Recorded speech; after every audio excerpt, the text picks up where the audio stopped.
Bip, bip, bip, bip, bip, bip na ba? Ang lahat! Martian! Enrico Pañero! Bip bip bip bip bip bip bip bip bip bip bip bip bip bip bip bip. Just FM. Beep, beep, beep, beep, beep, umaga! Mga yes, friend! Beep, beep, beep, beep, beep. Friday! Mga yes, friend, dito sa 101.1 Yes FM. Kasama nyo pa rin, DJ Rico Pañero. Beep, beep, beep, beep, beep, at ang cute, Martian! Sa mga yes friend natin dyan, eto tanong ko lang. Tanong namin ni Martian. Umiinom ba kayo ng alak? Oo naman! Paano yung sagot? Oo naman, pare! Alam mo, ito saludo naman ako sa mga yes friend natin na hindi umiinom ng alak. Hindi naman natin sinasabi na masama ang uminom ng alak because it's part of the celebration, bonding, di ba, no? Memories, yan, dyan natin na pag-uusapan lahat-lahat ng yan. Pero believe talaga ako sa mga yes friend natin na hindi umiinom ng alak. Yung kahit na nasa barkada, kahit nasa family gathering, yung nagyayaya na, inom pare! Ayoko! Wow, ang bait! Sige na pare! Inom ka na! Ano lang, tikman mo lang. Ayoko nga! Bakit para ikaw yung mas lasing? Kaya para mas lasing doon. Na hindi nagpapapilit. No, yung hindi na peer pressure sa mga kaibigan. Yan, sa grupo. Alam mo, Rico Pañero, okay na sana yung mga hindi umiinom eh.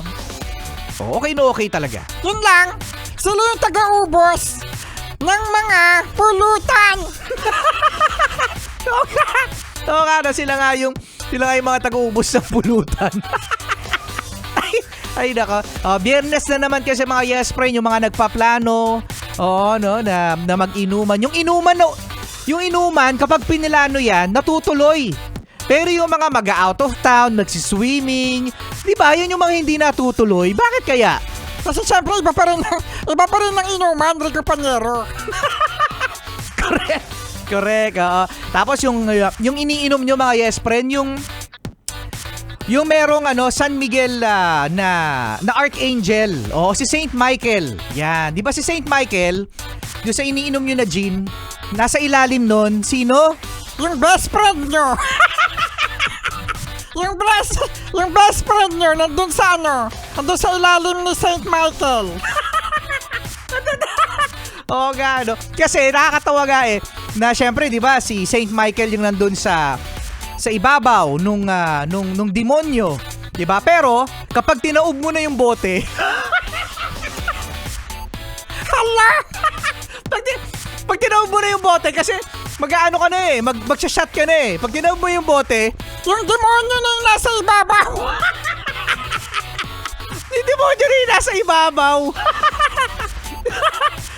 Kaya ibig sabihin yung mga yes friend, huwag masyadong magpataob sa alak, di ba? Okay yan walang kaso mga yes friend, It's been a tradition ever since the world began. Nung unang panahon, meron na yan.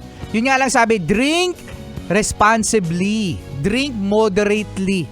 Oo. Ibig sabihin, konti lang yung titira mo. Ay bawal magtira kasi sayang. Ay di ubusan. Ganun din. Kaya, ang alak, dapat sa tiyan lang yan. Tama, sa tiyan lang yan. Huwag dyan sa ulo mo. Kapal ng mukha nyo. Yung teacher. Okay. Ang kakapal ng mukha nyo. Bigla na pasok yung teacher. Sige na. Oy, sexy Megan na pala. Sexy Megan na. Ito na, chuchunod. Ayan.